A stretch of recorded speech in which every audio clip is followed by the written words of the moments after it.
Hello dear students, as usual I am Navneel God from Tagore School Parbatsar and we are studying the 8th class science book in this video. Dear students, as you know we have completed our first lesson in our previous videos and we are doing the exercise of this lesson. हम लोगों ने अपना first lesson complete कर लिया है अपने पिछले videos में एंड और हम लोग कर रहे हैं इसकी एक्सरसाइज लेसन 1 की and we have completed the 4 questions in our previous video. अपने प्रीवियस वीडियो में हम लोगों ने कर लिए थे 4 questions and I hope you have completed these questions in your notebooks. और आशा करता हूं कि आप लोगों ने भी अपनी नोटबुक में इन क्वेश्चंस को कर लिया होगा. इनका जो रिलेटेड रिटन वर्क है वो कर लिया होगा and I hope you have done the homework in very excellent hand writing. और आशा करता हूँ कि आप लोगों ने अपना जो होमवर्क है वो बहुत ही सुंदर एक्सीलेंट हैंड राइटिंग में किया होगा. तो आइए शुरू करते हैं आज का work. Let's start the further question answers. आइए शुरू करते हैं आगे के question answers. We have to start with the question number 4, question number 5 today. हमें आज स्टार्ट करना है क्वेश्चन नंबर 5 से. So let's read the question. तो आइए पढ़ते हैं इस क्वेश्चन को. एक्सप्लेन, समझाइए, how fertilisers and fertilisers are different, कि कैसे फर्टिलाइजर्स जो होते हैं आर डिफरेंट यानी वो अलग होते हैं फ्रॉम मैन्योर, खाद से. तो यहाँ पर हमें पूछा गया है कि ये एक्सप्लेन कीजिए कि कैसे फर्टिलाइज़र मैन्योर से डिफरेंट होते हैं, यानी खाद और फर्टिलाइज़र यानी मैन्योर और फर्टिलाइज़र या खाद और उर्वरक में क्या डिफरेंस होते हैं. As you know we have understood a table related to this one. इसके रिलेटेड हमने एक टेबल अंडरस्टूड की थी इन बिटवीन द लेसन के बीच में and I have given you that table for written work also. और मैंने आपको वो टेबल रिटन वर्क में भी दी थी but you have to do the table again in the answer of this question. लेकिन आपको ये जो टेबल है वो वापस एक बार करनी होगी इस क्वेश्चन के आंसर में. This is the table difference between fertilisers and manures.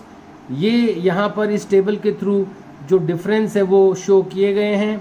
You have to mention the topic of the table first. सबसे पहले आपको ये जो टॉपिक है इस टेबल का वो मेंशन करना है. Then you have to draw the table, then you have to mention the columns name and then you have to note down the differences. I am explaining you once these differences. एक बार मैं इन differences को आपको explain कर देता हूँ. हालांकि हम लोग पढ़ चुके हैं काफ़ी कुछ इसके बारे में but I want to tell you again once again. The first difference is, पहला जो डिफरेंस है, fertiliser is a man made organic salt. जो फर्टिलाइजर होते हैं, जो उर्वरक जिसको हिंदी में कहते हैं, वो मैन मेड यानी मनुष्य के द्वारा निर्मित इनऑर्गेनिक साल्ट यानी अजैविक लवण होता है. यानी ये एक ऐसा ऑब्जेक्ट होता है कि जो कि मनुष्य द्वारा बनाया जाता है और जो कि अजैविक होता है, नॉन ऑर्गेनिक साल्ट होता है. In the second hand, in the other hand, दूसरी तरफ, व्हाट इज मैन्योर. मैन्योर क्या होता है? Manure is a natural substance.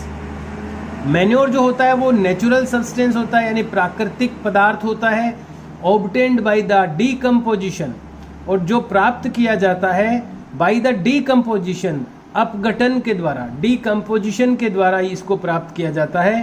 अब किसके डीकम्पोजिशन से?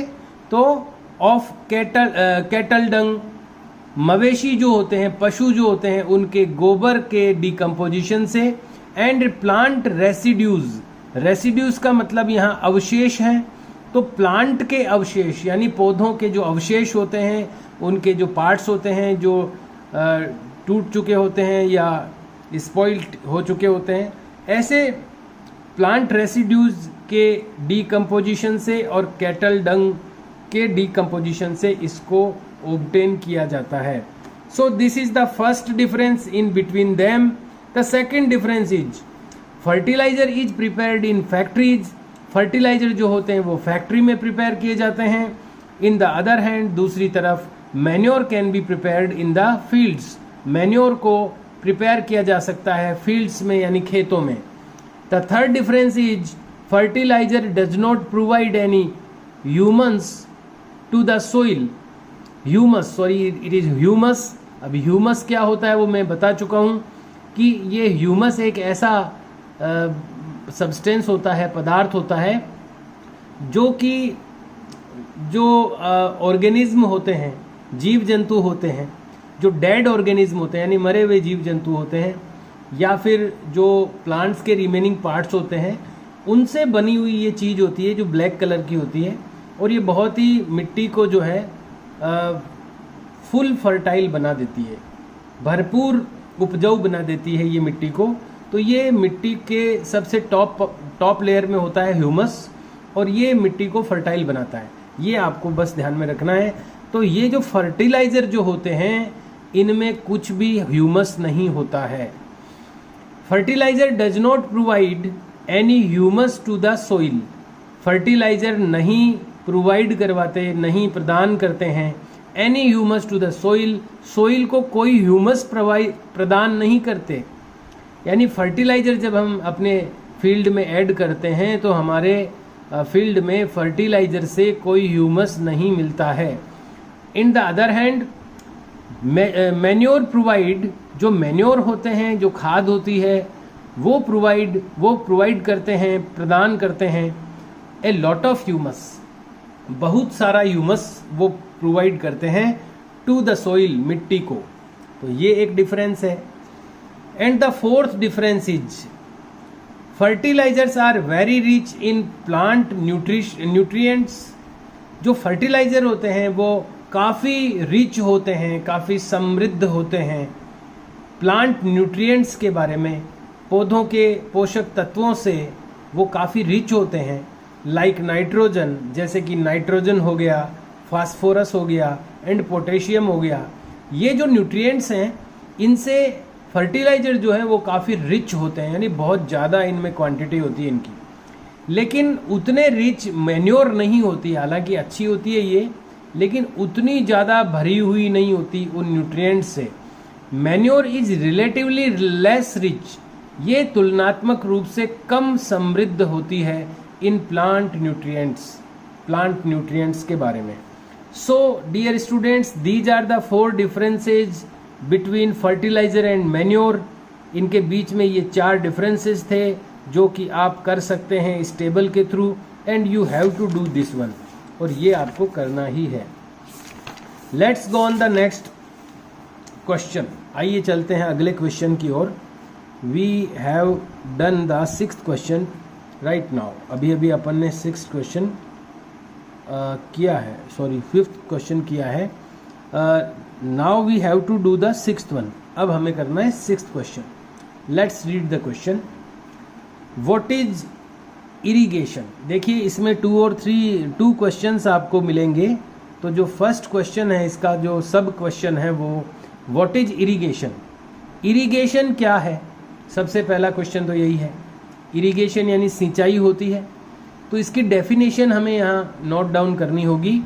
व्हाट इज इरिगेशन, इरिगेशन क्या है, और फिर क्या है, और क्या आस्क किया है यहाँ पे, डेस्क्राइब यानी वर्णन कीजिए 2 मेथड्स, 2 विधियों का, 2 मेथड्स का डेस्क्राइब कीजिए ऑफ इरिगेशन। इरिगेशन की 2 जो मेथड्स हैं, 2 तरीके हैं, 2 विधियां हैं, उनको डेस्क्राइब कीजिए, उनका वर्णन कीजिए।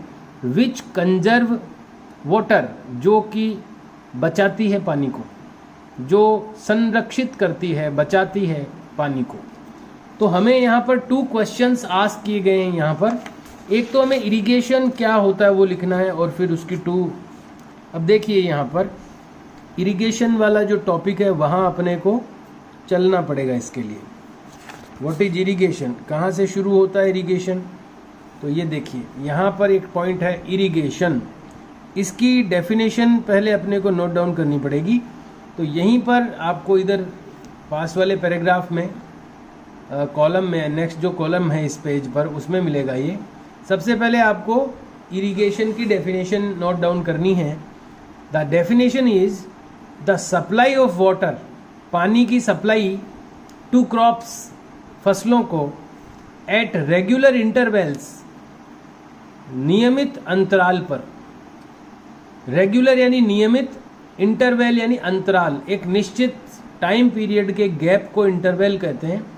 तो एक निश्चित समय के बाद, एक रेगुलर इंटरवल के बाद में, एक रेगुलर इंटरवल पर जो पानी की सप्लाई दी जाती है क्रॉप्स को, इज कॉल्ड इरिगेशन, उसको इरिगेशन कहते हैं।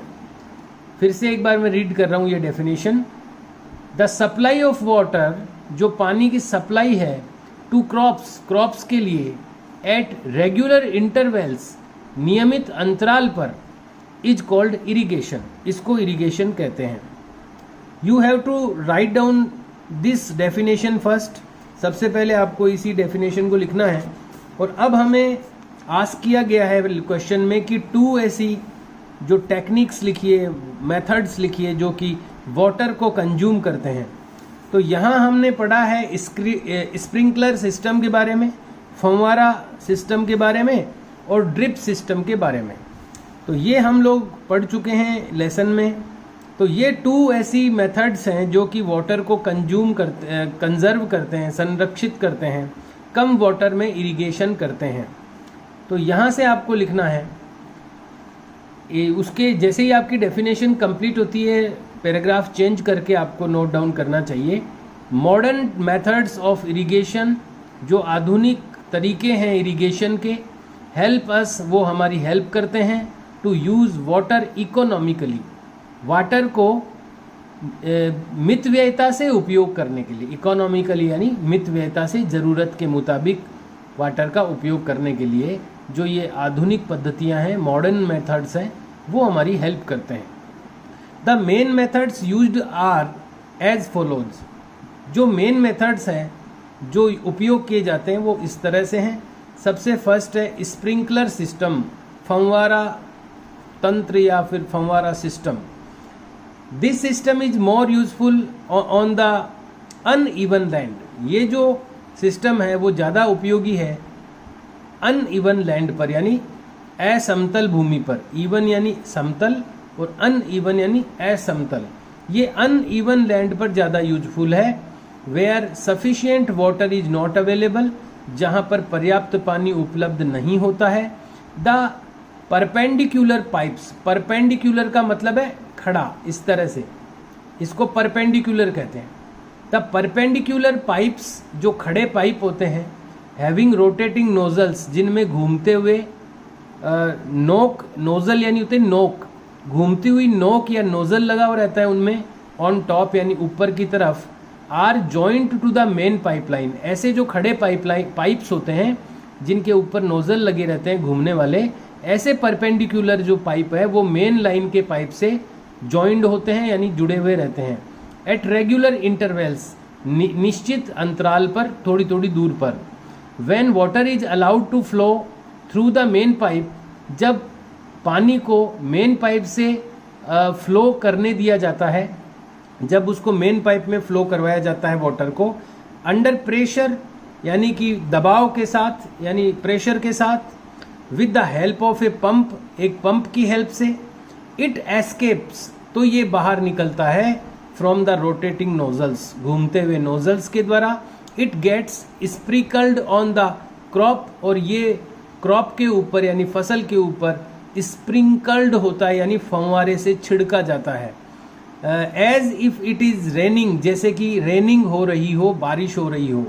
Sprinkler is very useful for lawns, जो स्प्रिंकलर होते हैं, जो फव्वारे होते हैं, वो काफ़ी यूजफुल होते हैं लॉन्स यानी घास के मैदानों के लिए, कॉफ़ी प्लांटेशन, कॉफ़ी के पेड़ों के लिए, पौधों के लिए, एंड सेवरल अदर क्रॉप्स, और कई दूसरी क्रॉप्स के लिए।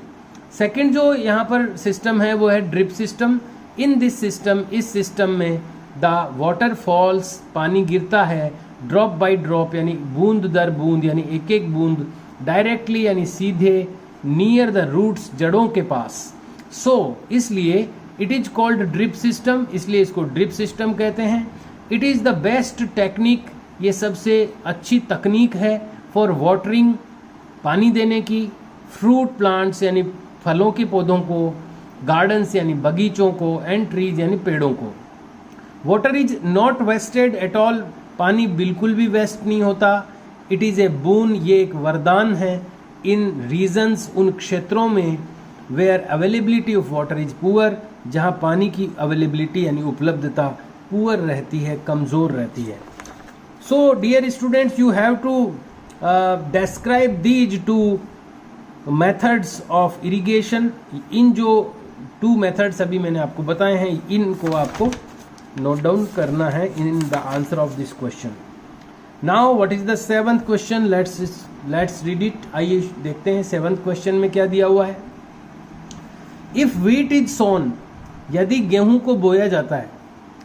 इफ व्हीट इज सोन, यदि गेहूं को बोया जाता है इन द खरीफ सीजन, खरीफ की सीजन में। अब देखिए, गेहूं यानी व्हीट जो है वो कौन से सीजन की क्रॉप है? नेचुरली, प्राकृतिक रूप से हम उसको कब बोते हैं? तो हम उसको विंटर सीजन में ग्रो करते हैं। विंटर सीजन यानी सर्दी का मौसम, सर्दी में गेहूं बोया जाता है, न कि बारिश में।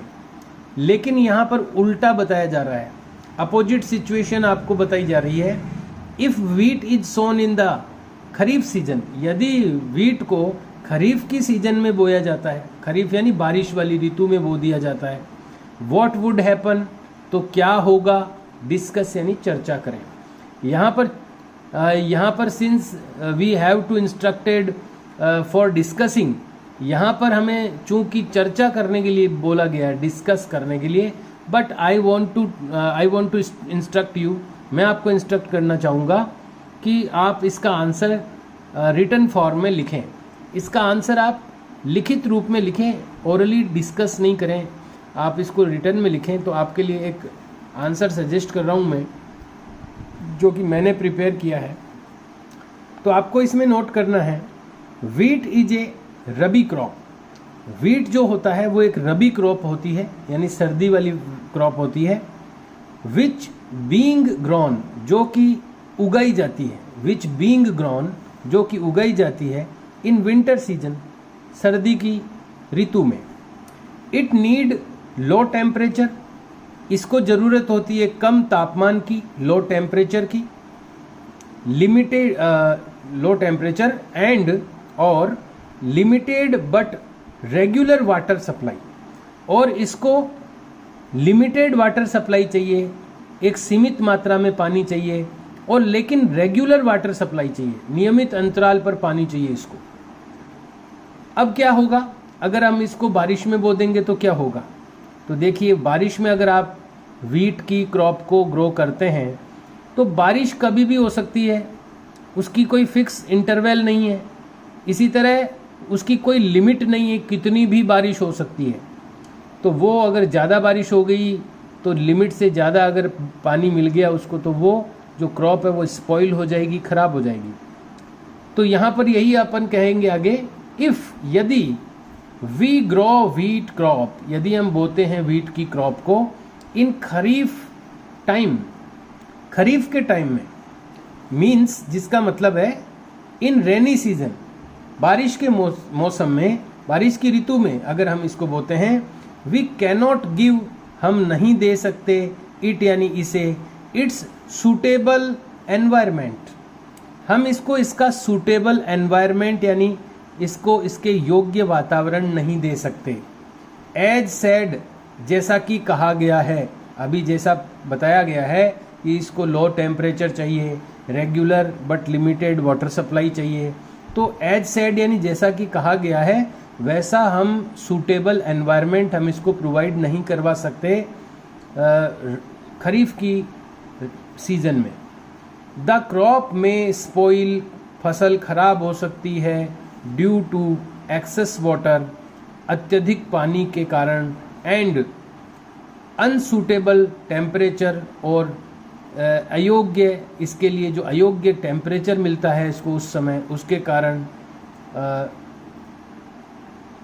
ह्यूमिडिटी, अनसूटेबल टेम्परेचर यानी जो इसके लिए सूटेबल नहीं है ऐसा टेम्परेचर इसको मिलेगा, और ह्यूमिडिटी यानी आर्द्रता, यहाँ पर एटसेट्रा यानी आदि, यानी इन सब के कारण से ये स्पॉइल हो सकती है। फिर से मैं इस सेंटेंस को एक बार रीड करता हूँ।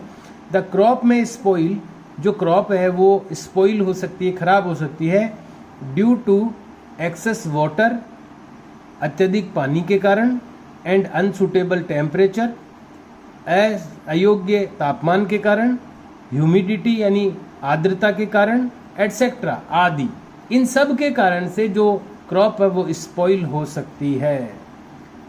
It is A answer, it may be A answer for this question, ये एक आंसर हो सकता है इस क्वेश्चन के लिए, and I am suggesting you this answer for you, ये आंसर मैं आपको सजेस्ट कर रहा हूँ। This questions answer is not printed in the book, यहाँ बुक में कोई एक जगह फिक्स जगह पर कोई इसका आंसर प्रिंटेड नहीं है। We have to prepare the answer, हमें इसका आंसर प्रिपेयर करना है, तो मैंने ये एक सजेशन आपके लिए प्रिपेयर किया है। आपको अगर और भी बेटर कोई सजेशन मिलता है then you can use that one also, तो वो भी आप यूज़ कर सकते हैं। Let's go on the next question, आइए चलते हैं अगले क्वेश्चन की ओर। Question number 8, let's read the question first. Explain यानी समझाइए, हाउ यानी कैसे, सोइल गेट्स अफेक्टेड, जो मिट्टी है वो प्रभावित हो जाती है, बाय द कंटिन्यूअस प्लांटेशन, लगातार पौधारोपण से, ऑफ क्रॉप्स यानी फसलों के उगान, लगातार कंटिन्यू क्रॉप्स के प्लांटेशन के कारण यानी लगातार फसल के बोने के कारण जो मिट्टी है, जो सोइल है वो हाउ यानी कैसे, गेट अफेक्टेड यानी प्रभावित हो जाती है, इन ए फील्ड एक खेत में। तो इसके बारे में भी हमने स्टडी की है लेसन में कि अगर हम किसी भी फील्ड में कंटिन्यू क्रॉप प्रोडक्शन करते रहते हैं तो वहाँ पर न्यूट्रिएंट्स की डेफिशिएंसी क्रिएट हो जाती है, वहाँ पर जो पोषक तत्व हैं उनकी कमी हो जाती है उस मिट्टी में। तो यही यहाँ पर पूछा गया है और इसका आंसर हम देंगे। So let's go to the answer, आइए चलते हैं आंसर की ओर। और ये कहाँ मिलेगा अपने को, ये मिलेगा अपने को इसमें मैन्योर और adding the manure and fertiliser, ये जो पॉइंट था अपना उसमें अपने को ये मिलेगा कि कैसे जो है क्रॉप वो अफेक्टेड हो जाती है। It is on the page number 9, sorry page number 5, ये पेज नंबर 5 पर है, second last paragraph. Continuous cultivation, लगातार कृषि, लगातार खेती, ऑफ क्रॉप्स यानी फसलों की। कंटिन्यूअस कल्टीवेशन ऑफ क्रॉप्स, लगातार खेती फसलों की, मेक्स यानी बना देती है, द सोइल यानी मिट्टी को, पुअर यानी कमज़ोर, इन न्यूट्रिएंट्स यानी पोषक तत्वों में। जब हम कंटिन्यूअस लगातार खेती करते हैं फसलों की तो इसके कारण से मिट्टी कैसी बन जाती है, पुअर इन न्यूट्रिएंट्स यानी पोषक तत्वों में कमज़ोर बन जाती है वो। देयरफॉर इसीलिए farmers have to add, farmers को ऐड करने पड़ते हैं, मिलाने पड़ते हैं, मैन्योर टू द फील्ड्स, उसके खेतों में खाद उसको ऐड करनी पड़ती है, टू रिप्लेनिश, पुनर्भरण करने के लिए, वापस कमी को पूरा करने के लिए, द सोइल यानी मिट्टी को, विद न्यूट्रिएंट्स, न्यूट्रिएंट्स के साथ।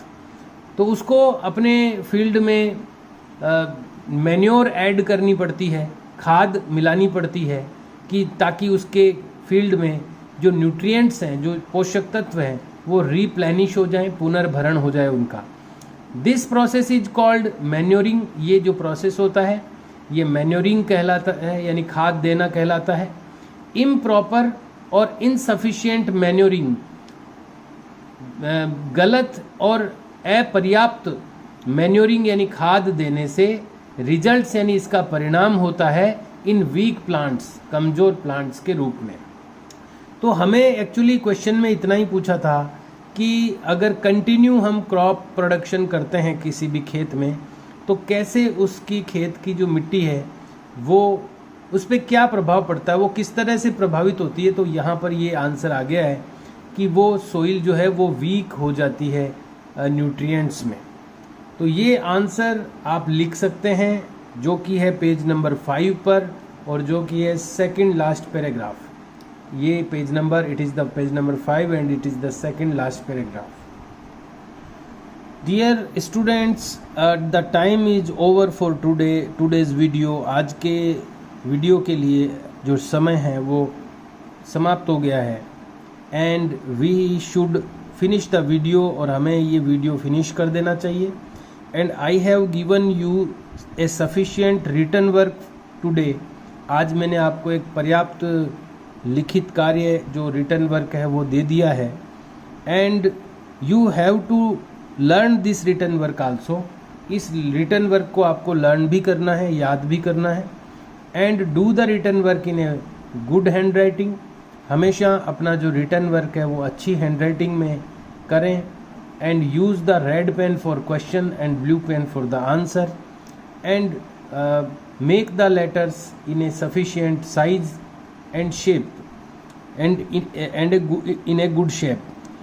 Okay dear students, do your work in a very good manner. See you and bye.